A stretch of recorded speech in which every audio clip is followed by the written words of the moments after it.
ఎర్రమంజిల్లోని machine Bhagiratha కార్యాలయంలో మహిళా శిశు సంక్షేమంపై మంత్రి సీతక్క రివ్యూ నిర్వహించారు. 2025-26 యాక్షన్ ప్లాన్ పై అధికారులతో ఆమె చర్చించారు. మహిళా శిశు సంక్షేమ శాఖ పనితీరు, నిధుల కేటాయింపు, మహిళా శిశు సంక్షేమం కోసం చేపట్టాల్సిన చర్యలు, ప్రభుత్వం అమలు చేయాల్సిన పెండింగ్ పనులపై సంబంధిత అధికారులతో మంత్రి సమీక్షించారు.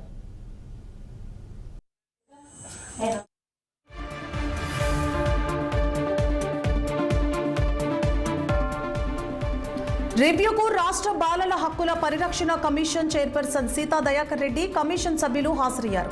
అలాగే సమావేశంలో మహిళా అభివృద్ధి సహకార కార్పొరేషన్ చైర్పర్సన్ బండ్రు శోభారాణి, వికలాంగుల సహకార corporation chairman Veeraiah, TG foods chairman MA Waheem, మహిళా శిశు సంక్షేమ శాఖ కార్యదర్శి అనితా రామచంద్రన్, డైరెక్టర్ కాంతి వెస్లీ, అన్ని విభాగాల హెచ్వైడీలు, పలువురు ఉన్నతాధికారులు పాల్గొన్నారు. మనము ఇలా మీటింగ్స్ ఇప్పటి నుంచి ప్రతి 3 months ఒకసారి పెట్టుకోవడం మూలంగా కొంత ల్యాబ్స్ ఏమైనా ఉన్నా, లేదా నెగ్లిజెన్స్ ఉన్నా, లేదా ప్రోగ్రెస్ ఉన్నా, మనము వాటన్నిటిని కూడా ఒక దగ్గర చర్చించుకొని ఫర్దర్ యాక్షన్ ఏంటని మళ్ళీ ముందడుగు వేయడానికి ఒక అవకాశం ఉంటుంది. అట్లా కామ్గా వెళ్ళిపోవడం మూలంగా ఎక్కడ మనము ఆగిపోతున్నాం, ఎక్కడ మంచిగా నడుస్తుంది అనేది కూడా మనకు తెలియదు. దానికోసమని ఈరోజు ఈ రివ్యూ పెట్టడం జరిగింది. కొత్త బడ్జెట్ కూడా మనకు వచ్చింది.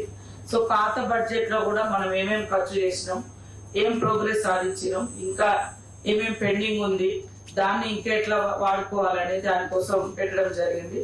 సో ఈరోజు ఇక్కడ ఆయా ఆఫీసులలో ఉండేటువంటి మరి మీరందరూ ఇక్కడ పార్టిసిపేట్ చేస్తున్నారు. ముఖ్యంగా హెడ్ ఆఫీస్ నుంచి కూడా అన్ని పనులు జాగ్రత్తగా చకచక అయ్యే విధంగా, టైం అనేది ఎవరికైనా కూడా మనిషి జీవితం కూడా షార్ట్ టైం అనుకోవచ్చు, 100 ఏళ్ళ, 50 ఏళ్ళ, 60 ఏళ్ళ. అట్లనే పొలిటికల్ ఒక పీరియడ్ కూడా మనము 5 years మాకు అంటే ఒక